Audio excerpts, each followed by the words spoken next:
So wherever you are with Jesus, I want you to spend some time with him now. And consider, and part of what I want you to consider is even what you're memorizing right now from Romans 12, which, as you know, says, I urge you, brothers, according to God's mercies, to present your lives as living sacrifices, holy and acceptable to God, which is your spiritual worship.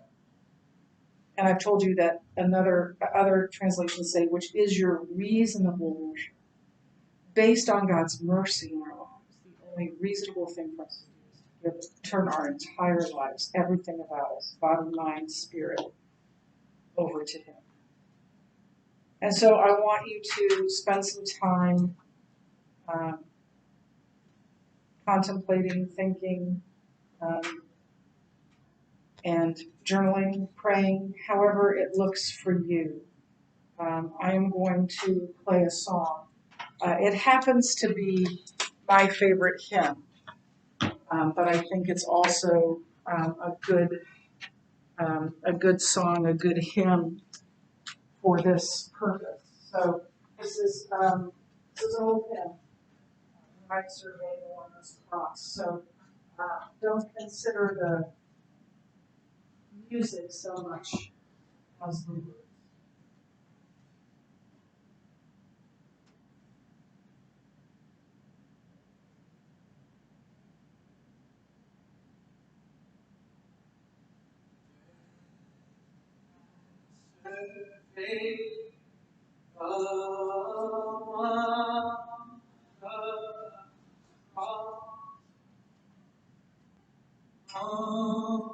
Which the Prince of God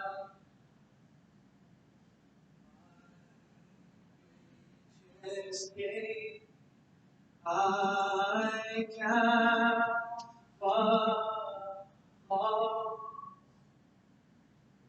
and for content all my pride.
Love so amazing, so divine.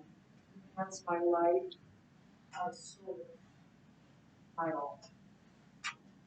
Take some time now to use this time as you wish to meditate or to pray or to journal. But meditate on this, the sacrifice of Christ.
before we celebrate communion together, I want to read to you something that's in your book on page 139. You're welcome to turn there if you'd like to read a little with it, but you can just listen if you prefer.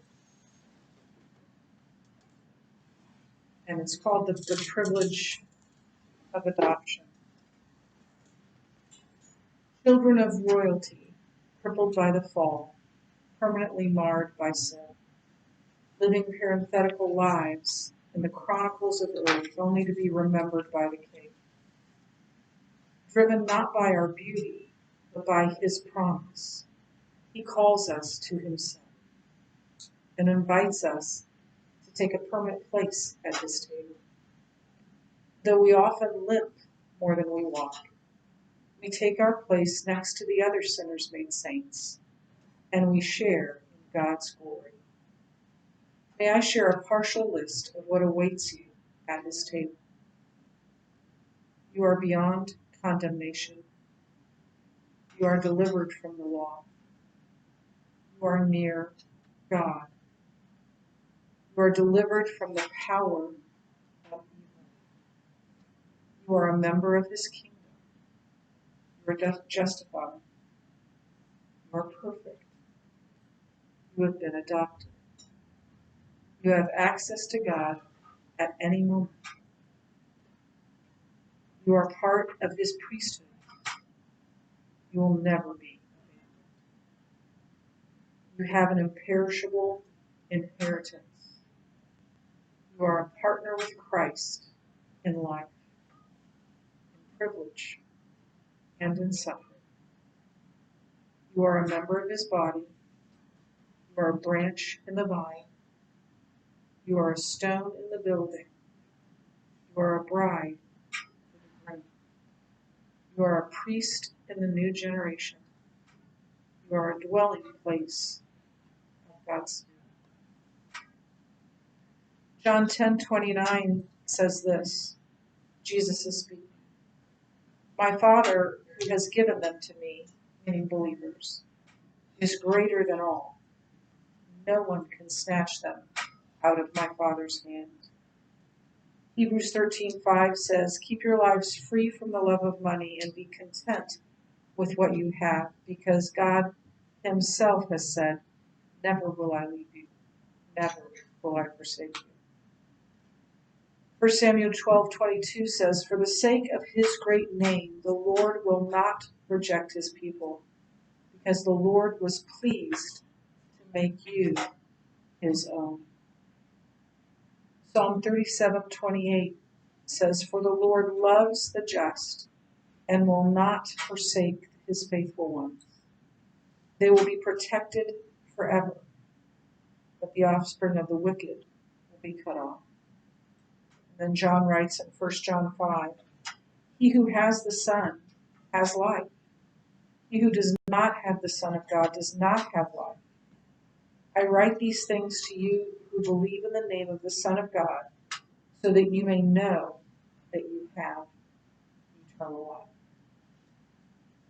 And of course, that eternal life was won for us by Jesus on the cross and through the empty tomb. The night that Jesus instituted the Lord's Supper, he was celebrating Passover with his disciples.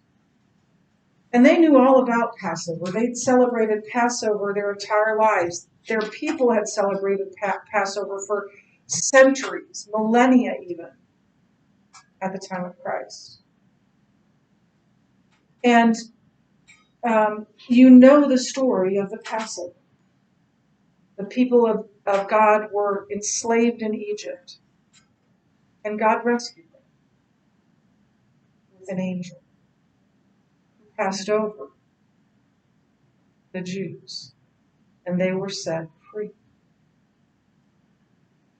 And as part of celebrating the Passover, because God said they would celebrate the Passover in a particular way at a particular time for the rest of time, and indeed today, the Jews still celebrate the Passover.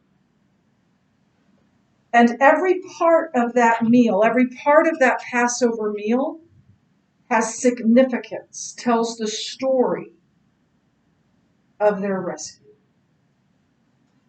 And so I don't think it was any coincidence that on the night in which he was betrayed, Jesus was telling the story of a rescue with his disciples, knowing that the next day he would be a Passover lamb for the world. And so as part of that meal that was celebrating one rescue, Jesus told his disciples about a much greater rescue. Passover saved the Jews from slavery in Egypt, but it wasn't a permanent salvation. Jesus has saved us as the Passover lamb forever, eternal. And so on that night when they were celebrating the Passover, Jesus took the bread and he broke it. And he said, "This is my body, broken for you. Take and eat it, all of you." I think it's easy to know what he meant by, "This is my body broken for you." But to take and eat it, take my death, my resurrection on yourself. Take it as yours. Take my life. And so we celebrate that we have life, not just here, but eternally, because of Calvary, because of the empty tomb. So as you eat this bread, remember. In fact, that's what the Jews were doing in the Passover. They were remembering. And the command to remember is one of the most often, maybe the most often given command in the Bible. Remember who you once were. Remember what Christ has done for you. Remember who you are now. And so we remember. We remember that Christ died. Christ's body was broken for us, so that we might take that and be made new.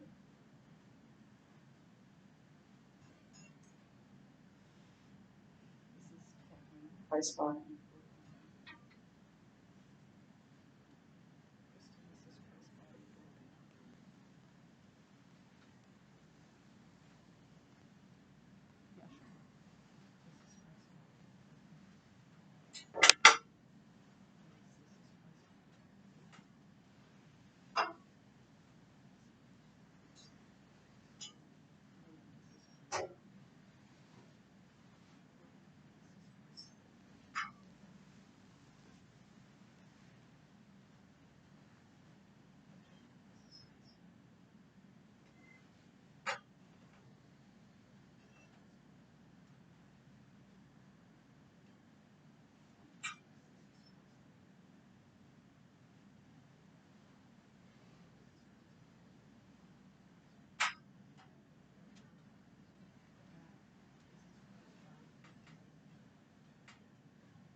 Remembering what Christ has done for us.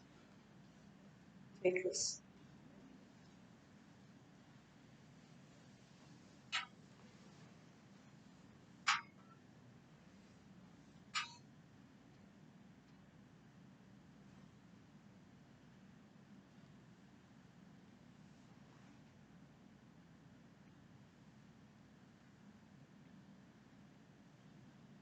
Likewise, after the meal, he took the cup, he took and poured into it wine, saying, "This is the wine of the new covenant, shed, my blood shed for you. And indeed, his blood was shed for us on that cross, willingly. He said, nobody takes my life from me. I lay my life down. I willingly lay my life down. God sent his son, but his son willingly. And when we do this, we are to remember what Jesus has done until he comes.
Remembering what Christ's blood has won for us.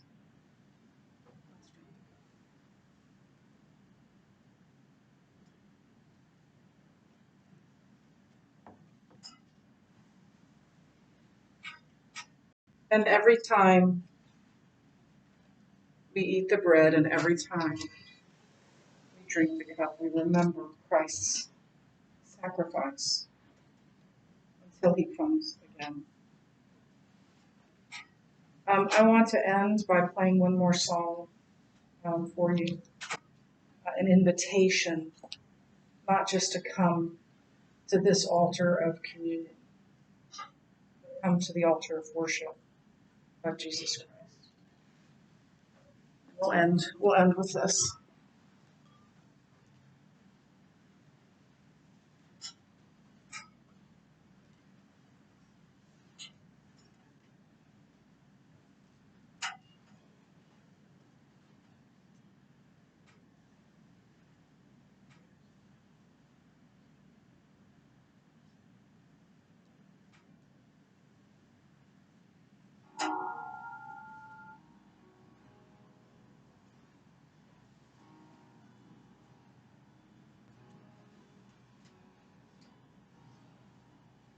Are you hurting? All around my weakness, Jesus is calling. Have you come to the end of yourself? Do you thirst for truth? Jesus is calling.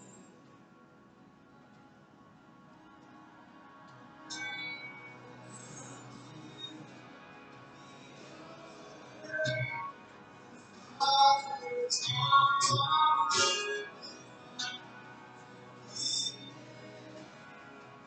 open.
Mrs. Cuser?